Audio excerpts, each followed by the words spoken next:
All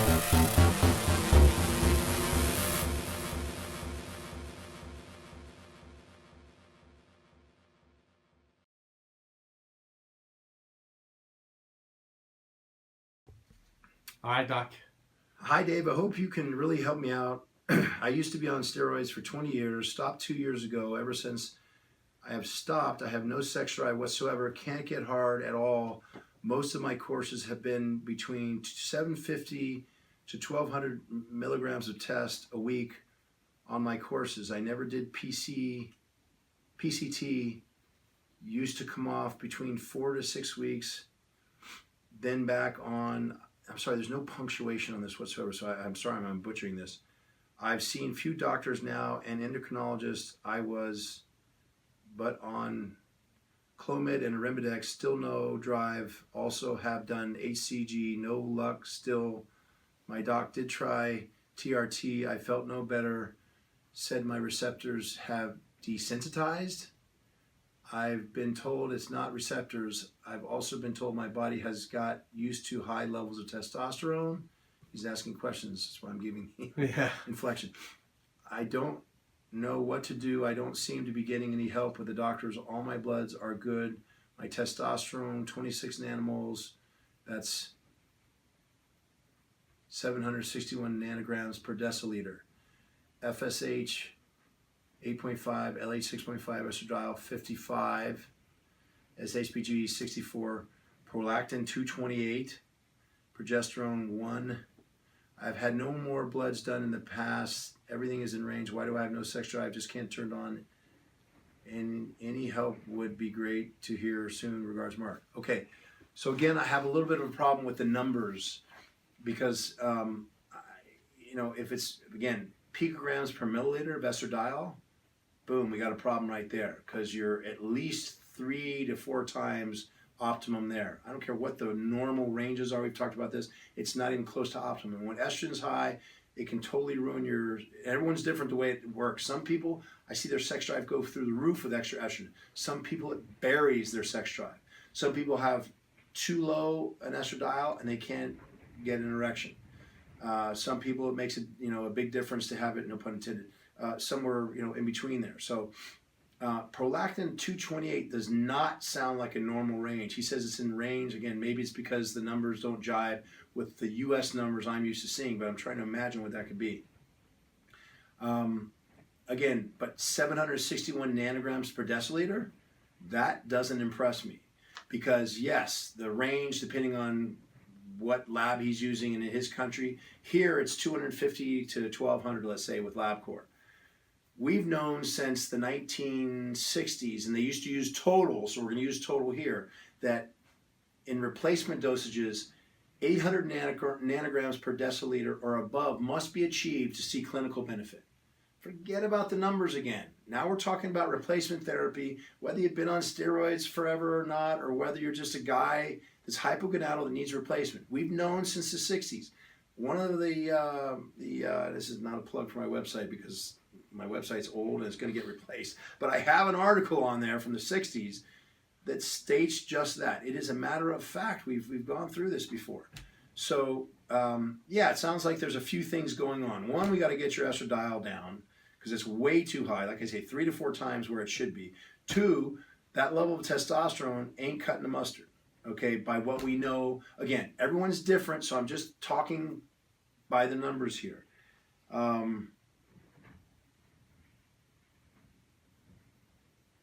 The other thing is, being on or off PCT, really, the only comment I have about that is, you want to get your levels of testosterone back up real quick?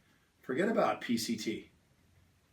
Super. Your body's going to go, holy smokes, where'd the testosterone go? And you're going to have a strong signal sent through the pituitary saying, where's the testosterone? The Leydig cells are going to get lit up, spanked, like there's no tomorrow, and that's the most efficient, if you will, or most effective, however you want to put it, way of getting them straight on back online. The reason for using HCG or any sort of post-cycle therapy is usually twofold.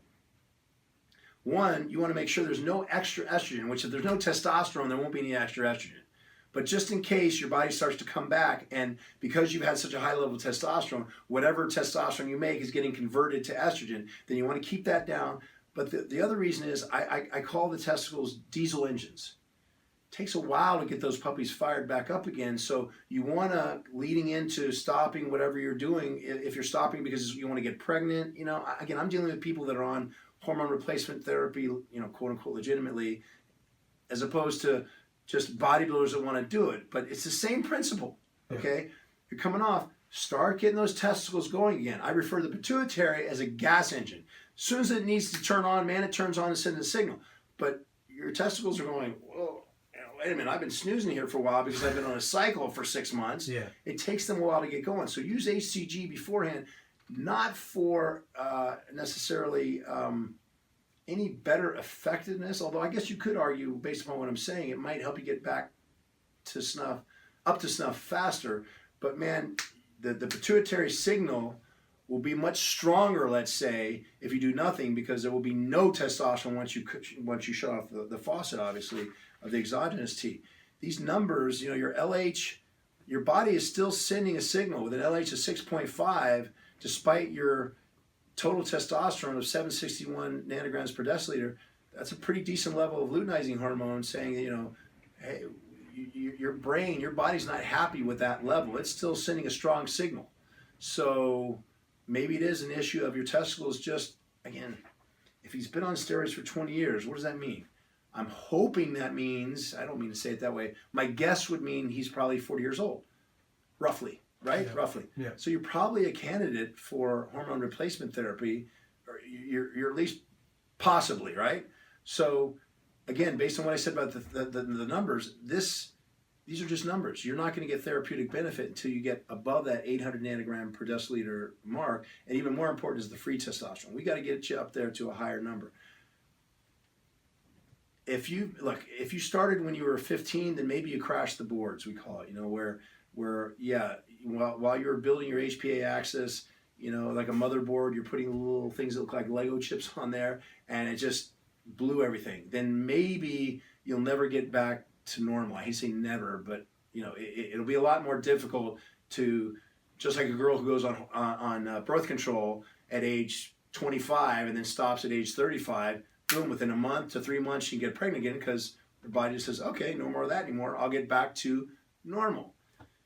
If you never got to normal because you started using this stuff during developmental years, which is roughly up until you're 26, then maybe going off, you won't ever snap back to that normal, just like, the birth control example. So maybe it requires a little bit better understanding of,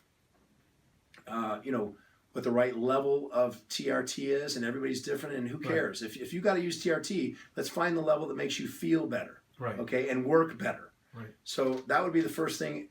Well, not necessarily the first thing, but one of the things, the estradiol is too high, and that prolactin score does not make sense to me, not at all. So maybe I'm missing something with the numbers there, but if your prolactin is too high, you're going to have an issue as well. So I hope those three things are helpful. And of course, don't be afraid to make sure that you're getting your nitric oxide levels up. A lot of what bodybuilders, and I'm not picking on bodybuilders, but consider cardio, is doing what I call LSD, long slow distance on the treadmill, where you can sit there for an hour, and if you had all day, you could be there all day just chatting to your neighbor. In order to get NOS going, nitric oxide synthase from the vascular wall, the endothelial wall going, you gotta pump out some. It doesn't have to be for a long time. It can be 20 minutes of just, hey, I'm not talking to my neighbor because I can't.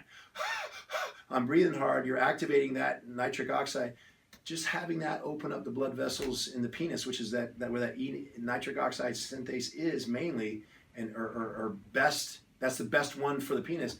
Even that can be helpful. So I'm throwing everything I can out at this one, but there's a lot of things that you can do before you just throw up. I know you're not throwing up your hands and saying I quit, but you got some things to do before you can say, well, I got a real problem here. Awesome.